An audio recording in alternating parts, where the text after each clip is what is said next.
మేము మా ప్రభుత్వం వచ్చే నాటికి 4 హాస్పిటల్ వరంగల్లో ఒకటి వరంగల్లో ఎంజిఎంని ఇక్కడ నిమ్స్ సనత్ నగర్ అల్వాల్ ఎల్బీ నగర్లో శంకుస్థాపన చేసి ఫౌండేషన్ స్థాయిలో ఉన్నదాన్ని ఈ 21 మాసాలలో మా ఆర్ఎండ్బి ఇంజనీర్ల సహకారంతో వాళ్ళని ఎప్పుడు ప్రతి వారానికి 4 సార్లు నేను రివ్యూ చేసుకుంటూ అల్వాలు సనత్ నగర్ అయితే అక్టోబర్ 30కి డేట్ కూడా పెట్టాం.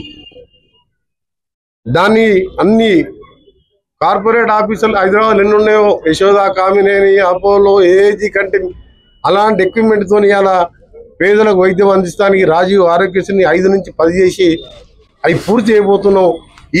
ఈ సంవత్సరం అల్వాలదేమో కొద్దిగా మార్చి వరకు అవుతుంది.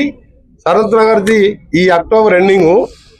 నిమ్స్ ఇప్పుడు మన పక్కకున్న నిమ్స్ వచ్చే డిసెంబర్, ఎందుకంటే 2000 కోట్లతో అది పెద్ద hospital.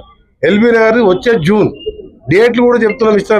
Farmer health minister Harish Rao గారు, మీ మాటలు చెప్తున్నాం కాదు, మీరు పునాదులు వేసిండ్రు, శంకుస్థాపనలు వేసిండ్రు, 40,000 కోట్ల కాంట్రాక్టర్లు బకాయిలు పెట్టిపోయినరు, 8,000 కోట్ల రిటైర్డ్ ఎంప్లాయీస్ బకాయిలు పెట్టిపోయినరు. ఆ బకాయిలు తీరుతున్నాం, కొత్తవి కడుతున్నాం. ఇలా పోయి చూసిరా, ఇలా పంజగుట్టలో 1,200 మంది వర్కర్స్ నడుస్తున్నారు. సనత్ నగర్లో 1000 మంది డే నైట్ చేపిస్తున్నా. మా కాంట్రాక్టర్లతో మా ఆర్ఎండ్బి ఇంజనీర్లతో ప్రతిరోజు మాట్లాడతా. అల్వాల్లో 1000 మంది నడుస్తున్నారు. ఇవన్నీ ఒకసారి చూసి వచ్చి మాట్లాడాలి. వదిలిపెట్టేసాను అని చెప్పి ఎన్నికల ముందు నిన్న ఎక్కడో జూబ్లీహిల్స్లో ప్రచారం చేసుకుంటాం మాట్లాడడం తప్పు. హరీష్ రావు గారు, మీరు వాస్తవం తెలుసుకొని మాట్లాడండి.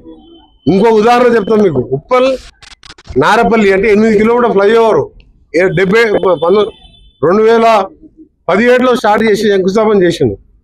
30% కాలే. ఆ కాంట్రాక్టర్ చేతులు ఎత్తేస్తే ఆర్ఎండ్బి మినిస్టర్గా నేషనల్ గడ్కరీ గారి సహకారంతో ఆ కంపెనీని పక్కకి జరిపి వేరే కంపెనీని ఇచ్చి ఇలా రాత్రి మొదలు వర్క్ చేపించి వచ్చే దసరా నాటికి ఉప్పల్ నారపల్లి ఫ్లైఓవర్ సిటీ మధ్యలో యాదగిరిగుట్ట వరంగల్కి పోయే పెద్ద రోడ్ అది. అలాంటిది ఫ్లైఓవర్ని 7 ఏళ్ళైనా నువ్వు 30% చేయలే. ఇవాళ ఎంత వేగంగా నడుస్తుంది.